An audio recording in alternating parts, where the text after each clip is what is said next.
Here we divide 757 by 5 in a long division method. 5 times 1 is 5.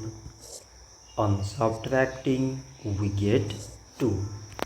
So now we put down this 5 and it is 25. So 5 times 5 is 25. On subtracting we get 0. So again we put down the 7 and 5 times 1 is 5. On subtracting we get 2. So now we have no any other number to put it down. So we take here decimal, so that we put 0.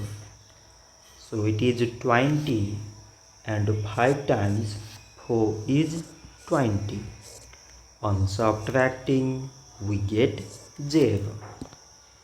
So 757 divided by 5 is 151 decimal 4.